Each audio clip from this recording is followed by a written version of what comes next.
돈이 되는 뉴스 분석해보겠습니다. 펠리츠 투자인 리서치 김민수 대표입니다. 대표님 안녕하세요. 네, 안녕하십니까. 네, 오늘 돈 되는 뉴스 첫 번째 헤드라인 보겠습니다. 미국 연준에서 기준금리를 만장일치로 동결했습니다. 한 증권사에서 이렇게 이번 FOMC에 대해서 평가를 했습니다. 지난 7월은 인상 같은 인하였다면 이번에는 인하 같은 동결이었다라고 평가를 했어요. 네. 근데 이게 좀 사실 처음 주식을 접하시는 분들은 뭔 말인지 하나도 모르거든요. 네, 쉽게 말씀드리면은 네. 안도감을 줬다. 예. 그만큼 편안함을 줬다라는 FOMC 회의로 해석을 해야 되지 않을까 생각되고 있고요. 네. 그런 측면으로 봤을 때 일단 금리는 동결이라고 한다고 하더라도 그 이면에 나오는 부분에는 지난번 세 차례 인하하지 않았느냐. 그럼 그 정도로 단기간에 어떤 유동성 공급이나 여러 가지 흐름들을 시장에 충분히 공급하지 않느냐라는 관점 쪽에 대한 반문이라고 봐야 될 것 같고요. 그럼 그런 관점 쪽으로 봤을 때 어떤 약간 유동성이 공급된 상황 쪽에서 수혜를 받는다라고 하게 되면 어느 쪽에 대한 변화를 가져가느냐라고 했을 때 네. 저는 그래도 그나마 좀 저평가된 금융주 쪽에서 증권주가 수혜 쪽이 아니겠느냐라는 관점 쪽에서 한번 눈길을 돌려볼 수 있는 상황들이고요.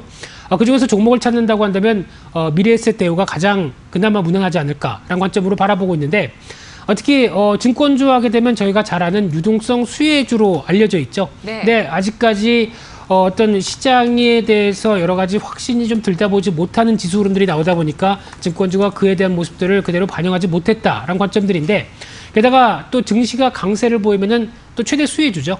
그런 측면으로 봤었을 때 오늘 같은 또 선물 옵션 동시만기일이 흐름이 펼쳐지면서 그동안 좀 짓눌렸던 여러 가지 분야가 상승 쪽으로 가닥을 잡는다. 그렇게 되면은 다시 시장의 패턴들이 강세 쪽으로 나왔을 때 또 하나의 기대 요인들이 될 수 있지 않을까. 네. 이런 관점 쪽으로 증권주의 한 축을 바라보고 있는 상황들이고요.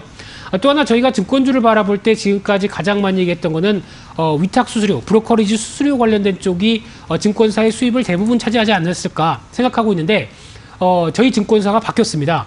특히 지금 2012년도 대비해서 작년까지 있었던 수수료 체계들을 한번 보시게 되면요. 네. 저희가 알고 있는 위탁 수수료에 대한 변화들은 그렇게 어떤 차지하는 비중이 그렇게 크지 않은 가운데 오히려 IB 관련된 수수료가 상당히 많이 늘었죠. 그 밖에 자산 활용한 수익으로 나오는 이자 부분들, 평가 처분익들 이런 쪽이 훨씬 더 자기 자본을 이용해서 매매라든가 이제 풀업팀이 열일을 했다라고 봐야 될 것 같고요.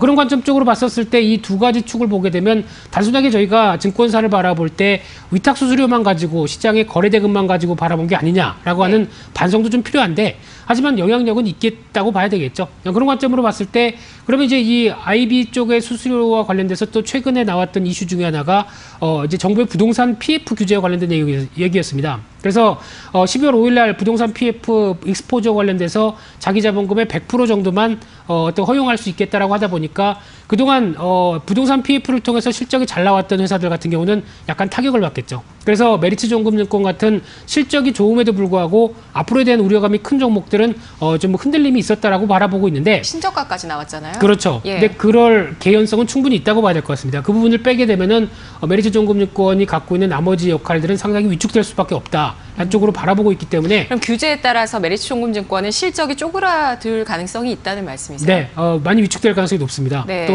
전 직장이다 보니까 너무 자세히 얘기해드리기가 좀 그렇고요. 안 밝히셔도 돼요. 네. 네, 너무 그래- 명확하잖아요. 네, 그래서 네. 아무래도 영향은 있겠다라는 정도로 예. 비스무리하게 말씀을 드려야 될 것 같고요. 예. 그런 차원이다 보니까 그런 영향력을 좀 적게 받으면서 그래도 IB 쪽에 대한 수수료를 충분히 챙길 수 있는 쪽이 어디냐라고 네. 봤을 때 그래도 미래에셋 대우 정도면은 어느 정도 영향력이 그렇게 크지 않지 않을까라는 해외 업무 쪽으로. 많이 해서 그런가요? 그렇죠. 차라리 네. 좀 대체 투자 쪽이 좀 더 발달되어 있는 그런 쪽에 대한 변화를 기대를 할 수 있는 상황들인데 네. 실적을 본다고 하더라도 올해 증권사 실적들은 상당히 좋습니다.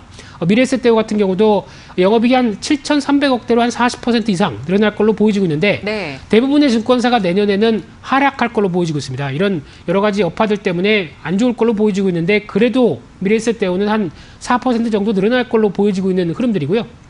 특히 이 정도 실적 대비한 시가총액이나 배당까지 봤었을 때 아직 주가 수준들은 조금 더 올라도 되지 않을까, 시장의 강세 기조에 반받쳐도 되지 않을까 이렇게 바라보고 있습니다. 네, 미래에셋 대우의 현재 예상 실적 대비 PER은 9배 수준인데 증권주 치고 비싸진 않은 수준인가요? 네, 그건 아마 작년 기준일 겁니다. 작년 기준이요? 네, 올해 실적 예. 기준으로 보게 되면 더 낮아지나요? 더 낮아진다고 봐야 되겠죠. 네. 네, 알겠습니다. 다시 계산을 해봐야 되겠네요. 네. 알겠습니다. 그럼 등급은 얼마일지 알아볼게요. 네, 그래서 조금 더 힘낸다고 하게 되면 추세를 맞춰갔었을 때 나올 수 있는 변화까지 봤을 때 한 2등급 정도로 보면서 시장의 탄력 기조와 같이 맞추는 전략이 좋을 것 같고요. 따라서 한 매수가는 한 7,450원 정도면은 큰 부담이 없을 것이다라고 지금 가격대 정도 보여지고 있는 상황들이고요. 목표가는 1차로 9,000원대, 손절가는 7,000원대로 말씀드리겠습니다. 네, 알겠습니다. 증권주 IB 쪽에 수익이 늘어나면서 체질 개선에 대한 이야기도 연초에 사실 많았었는데요.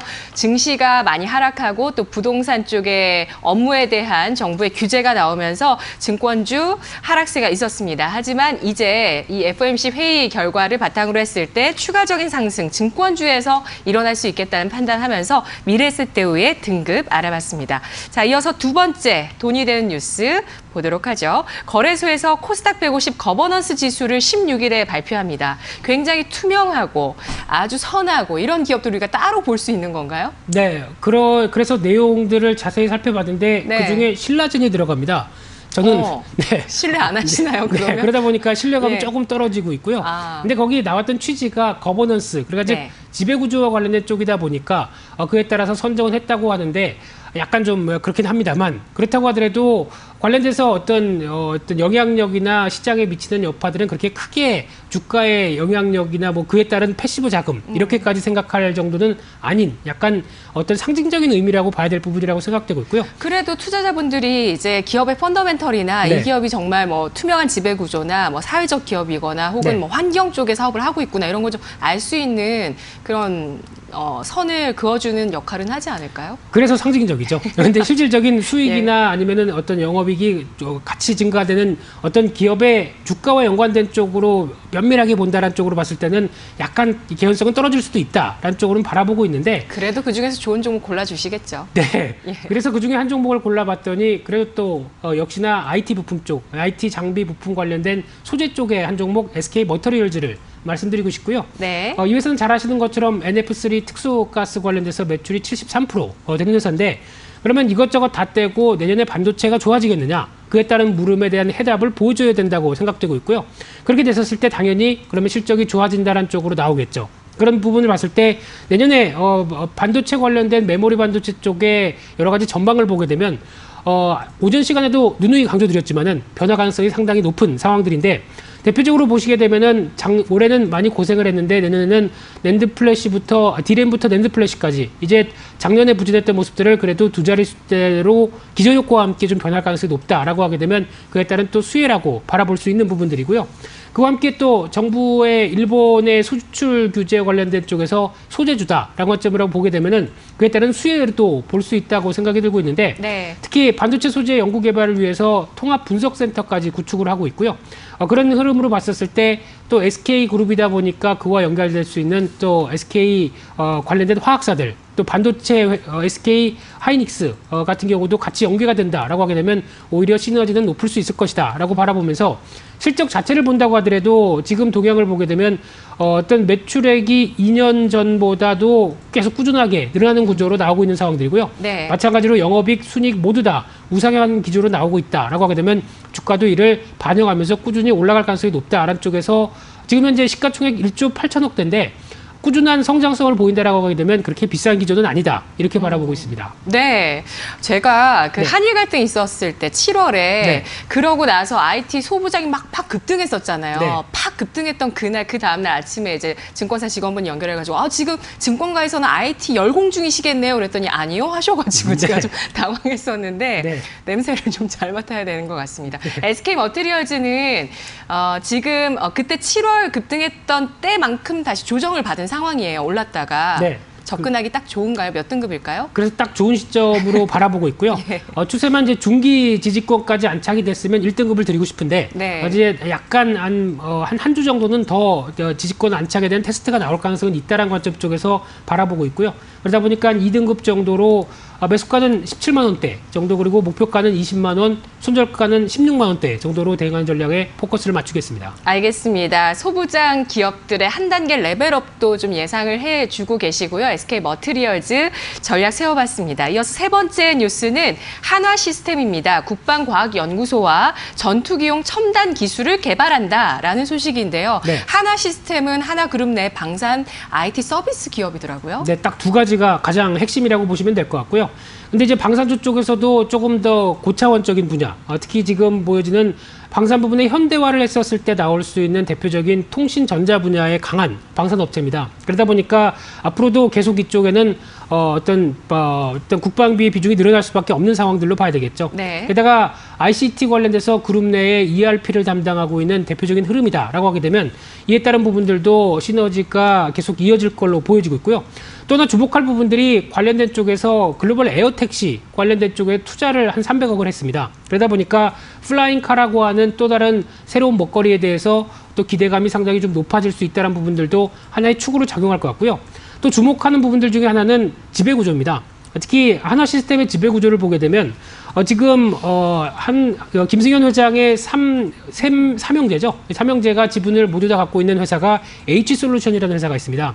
이 회사가 지금 분산해서 한화시스템을 지배구조를 갖고 있는 상황들인데, 쉽게 말씀드리면 대기업들의 IT 회사들이 모두 다 약간 기업의 지배구조의 핵심적인 역할을 한다라는 관점 쪽에서 이 회사의 지배구조도 눈여겨볼 수 있다라고 하게 되면 한화시스템도 그의 중추적인 역할을 담당하겠다라는 관점 쪽으로 바라보고 있고요. 네. 실적 자체도 좋아질 것 같습니다. 올해 매출이 1조 5천억대, 그래서 작년 대비해서 34% 늘어나면서 영업이익은 거의 배 가까이 늘어난 890억대로 보고 있고요.